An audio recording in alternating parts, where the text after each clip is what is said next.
This is Travis Wayne Goodsell. It's Christmas morning.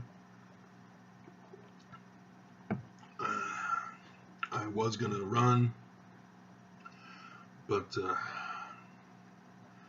I checked my Gmail first and found that there was a guy named Ben Wren, as he calls himself on YouTube. He commented on my special video where I was bringing out my discovery that the Egyptian oh man, so yeah, it's early in the morning. I just woke up, and so yeah. It's where I discuss how Egyptian has been not fully translated. Egyptologists have messed up in not translating the pictures. They only translate text. So Sir Alan Gardner's Egyptian grammar only has sign lists for the characters in text. It does not include characters in the pictures, and as a result, Egyptologists are missing out on a lot of information that are given in the papyri and on the carvings on the walls and tombs and temples, etc. And so I was pointing out about how this is to be done using Joseph Smith's papyri that he called the Book of Abraham. And I pointed out, yes, Joseph Smith had the right idea,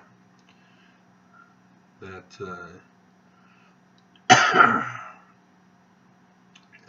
he is not translating the text of either the Book of Breathings or the Book of the Coming Forth by Day, which are the text. He was specifically translating the facsimiles.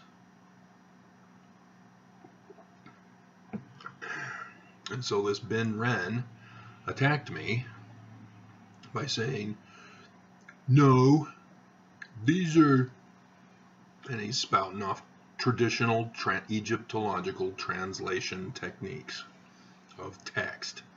And then he thinks he's smart by again regurgitating what everybody already knows, that he put in, Joseph Smith put in human character head over Anubis in facsimile number 1, when it's supposed to be the Anubis head, the jackal dog.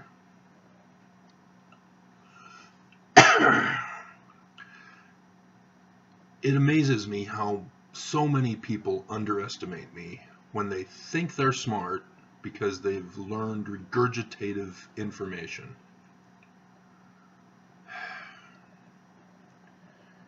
That's why I did the video about informed Mormons versus intelligent Mormons.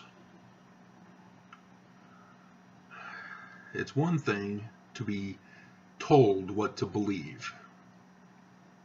It's completely different when you do your own fact-checking on other people's work and try to replicate their work to confirm that they were correct, or find out that they've made a mistake, or find out that there's more to it than what they have discovered.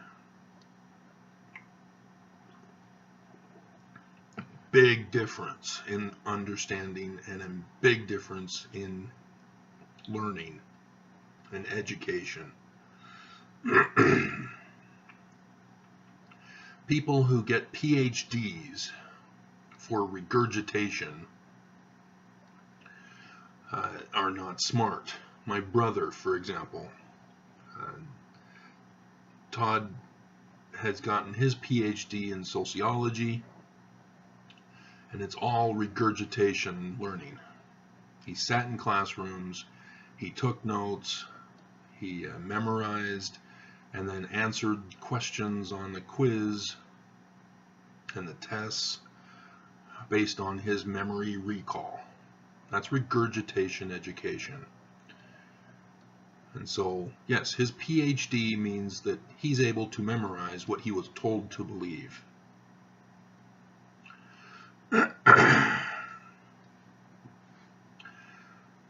I don't have a PhD, and yet I've made discoveries in Paleo-Hebrew, which then led to discoveries in Egyptian, which then led to discoveries in how to translate the Bible. That was the point of this video, is that when you discover that you need to translate the pictures, not just the text,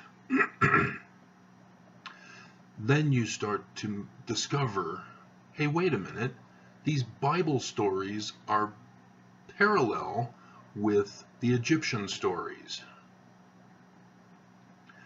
So Adam and Eve become Nut and Geb in the Egyptian. Or it's actually vice versa, because Egypt was first.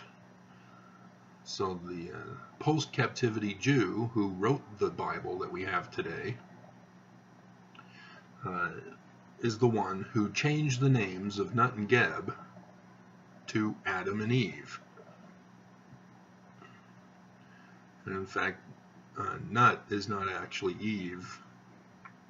That's Jewish mysticism that took that and made her Lilith. And I've already done the videos on all this.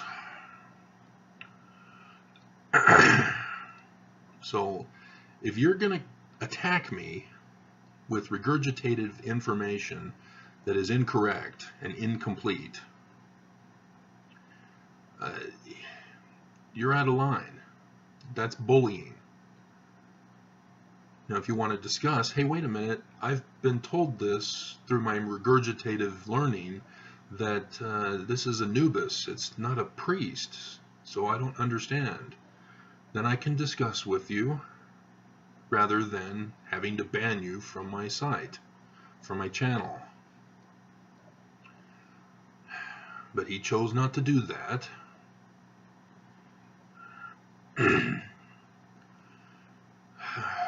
So, for example, I think I even pointed out in the video that facsimile number 1 compares with the sacrifice of Isaac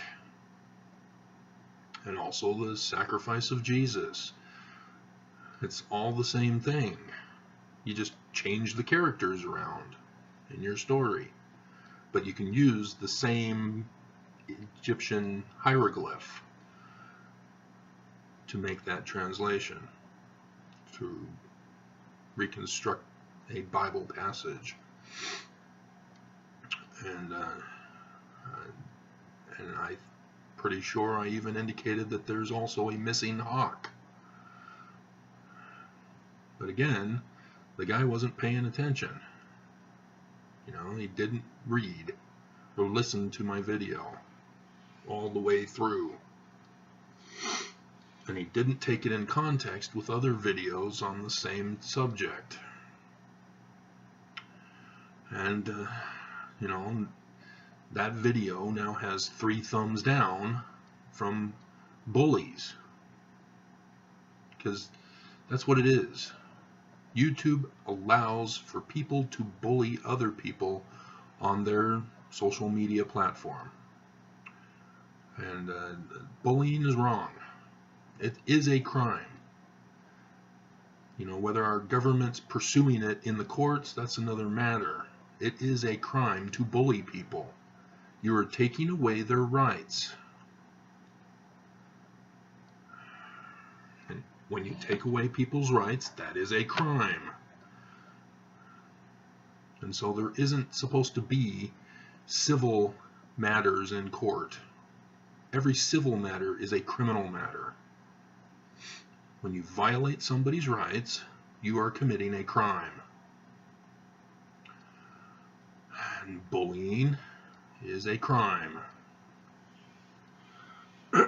because you're making a false accusation, which is lying, which is false witness, which is a violation of the Constitution, which is a crime. So stay away from bullying me. Don't use regurgitated information to attack me as being wrong, thinking you've exposed me. And Bin Ren also broke cardinal rule number 1.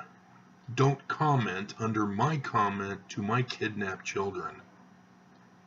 You stay away.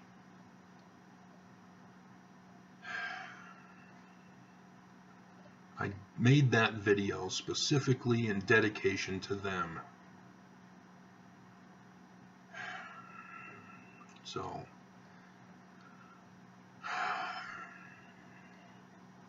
you underestimate me, guys. You underestimate my intelligence. And that's where everybody goes wrong. F. Michael Watson made that mistake when I first approached the church asking about the King Follett Discourse and showing that I had made discoveries in Paleo-Hebrew. And so now the church is my enemy because they attacked me when I tried to support them. So don't become my enemy because of your ignorance.